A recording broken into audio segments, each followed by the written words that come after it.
We create a timeline for a float value, but we can create a timeline, another timeline for a vector, changing a vector. And I want to call this aim vector, okay?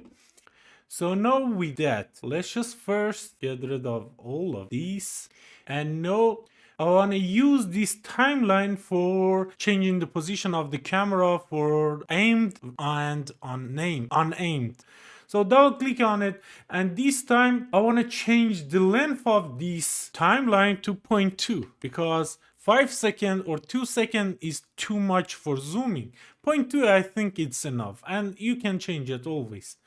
No, let's just go to this track instead of the float. No, let's just use add vector track. And what it will give us, it will give us a track that instead of just a float value has 3 float, one for x, one for y, and one for z. Okay, now let's just rename this to aim again, for example, and right click in here and add a key to all the curves. Why it says curves? Because if we hide the z and hide the y, you can see we can just see the x. And if we hide the x and show the y, you can see the y. X is red, y is green, and z is blue, right?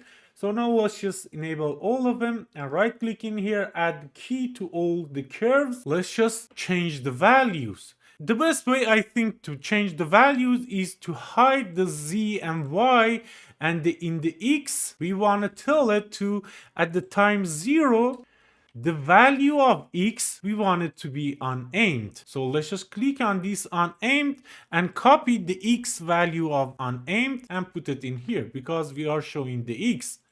Now with that, we can't see the keyframe anymore. Why? Because it's out of the screen. So let's just click in here so we can see the keyframe in here. Of course, we can just unzoom in here, right? With middle mouse button, we can unzoom, and with right click, we can go to left and right. Now the X is okay. Let's just go to Y. And in here, if we unzoom and we right click, go here, you can see the keyframe is in here. And at the time 0, we want to have the value of unaimed Y. Okay, let's just put it there. And now the Y is okay. Let's just go to Z. And in the Z, this is our first keyframe. So let's just put it at 0. And the value, again, we can get it from unaimed, the Z value, and put it for the value. Now everything okay for X and Y and Z for the start, time 0. Now let's just right click again and add another key for end of this timeline, that it should go to aimed location. It should take our camera and put it in the aimed location. So let's just add the keyframe in here, and now we can just edit all of them together. So for X, the X for aimed now is 217, right? So let's just put it at the value, and the time we want it to be 0.2, okay? And let's just do it for the Y as well. So in the aimed, the Y value, we want it to be this. So let's just change the value in here, and the time should be 0.2 again. And for the Z value, we can just copy this, the aimed Z value, and put it for the value in here, and the time we want to be 0.2. Now if we unzoom or click in here to fit it in our screen, you can see it's like having 3 float value that start from X 110, Y 82, and Z 0. So in here, let's just check again. At the start, at time 0, it should be unaimed, and the value for X should be this, the Y, and the Z. Let's just check. X 109, it is okay. Y, it is 82, it is okay. The Z is not okay. So let's just change the value in here for the value. And no, it is okay. Now let's just go to aimed and check if the X, Y, and Z is okay for aimed. So let's just click in here. The X is okay. The Z for aimed should be 100. It is okay. and the y it should be 82, and everything is okay. Let's just compile and save and go to event graph. Now we have this aim.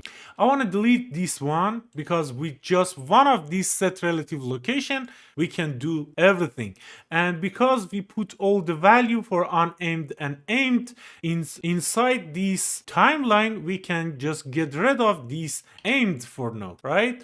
So now let's just use this timeline. When we want to aim, we want to play from a start to aim, right? And when we release it, we want to reverse play the timeline. And we want to update our location with this update execution pin, okay? With this location, aim location, okay? Now with that, if we compile and run our game now, whenever we right click, you can see it takes 2.2 seconds to zoom and unzoom. And again, we can run and we can have all of the functionality. And I think this looks better.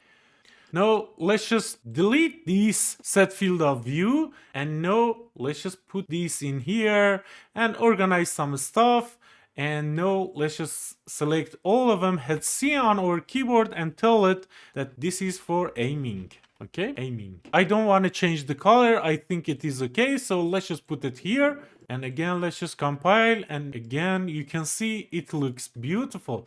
And if you wanted to go faster to aim location, you can just change the length of our timeline in here to 0.1. And after that, go to all of these and change the time. So let's just do that. For example, in 0.1 second, we want to aim, and we can now select all of these timeline, all of these keyframes to change the time to 0.1. And now if we compile and run our game, or with right click, it's better now, right? Everything is working better and it working fine.